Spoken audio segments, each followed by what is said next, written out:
विधायक सुनील केदार जी की विधायकी जो है वो खत्म कर दी है स्पीकर जी ने। हम कानून का सम्मान करते हैं, लेकिन सवाल तो ये जरूर उठेगा कि विपक्ष के नेताओं के लिए और खासकर कांग्रेस के नेताओं के लिए अलग न्याय और भाजपा के नेताओं के लिए अलग न्याय, ऐसा क्यों? इस प्रक्रिया में सुधार कब आएगा, इसकी चर्चा संसद में और विधानमंडल के पटल पे होनी जरूरी है। जब विक्रम सैनी मुजफ्फरनगर से विधायक है, उन्हें सजा डिक्लेयर हो जाती है, लेकिन उन्हें मौका दिया जाता है अपील का, रोक दिया जाता है उनका डिस्क्वालिफिकेशन। यही बात नारायण काछड़िया जी जो है वो सांसद थे गुजरात से, उन्हें 3 साल से ज्यादा की सजा हो गई थी, लेकिन उन्हें तो उच्च न्यायालय तक, जब तक उन्होंने डिक्लाइन कर दी उनकी सजा रोकने से, उसके बावजूद भी उन पर कार्रवाई नहीं की गई।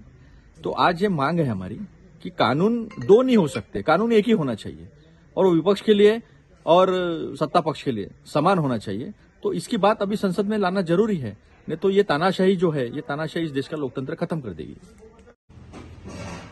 सुनील केदार यांची आमदारकी रद्द केली, जे काही कायद्याची प्रक्रिया आम्ही त्याचा सन्मान करतो, पण एक प्रश्न तर नेहमी उपस्थित होणार की असली कुठली कारवाई जेव्हा भाजपच्या आमदारांवर किंवा खासदारांवर होते तेव्हा वेगळा न्याय का लावला जातो, त्यांना अपील करण्याची का संधी देण्यात येते आणि ती काँग्रेसच्या लोकांना का देण्यात येत नाही? राहुल गांधीच्या संदर्भात आपण पाहिलं, त्वरित कारवाई केली, नंतर सुप्रीम कोर्टाने त्याच्यावर स्टे दिला आणि मग त्यांचं निलंबन जे आहे ते परत घ्यावं लागलं।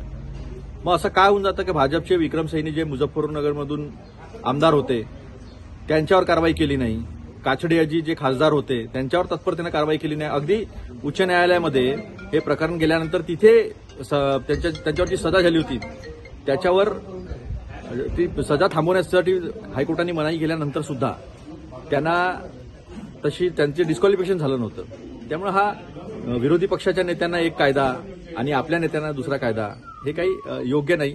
याचा विचार जो आहे तो संसदीय प्रक्रियेमध्ये नक्कीच झाला पाहिजे।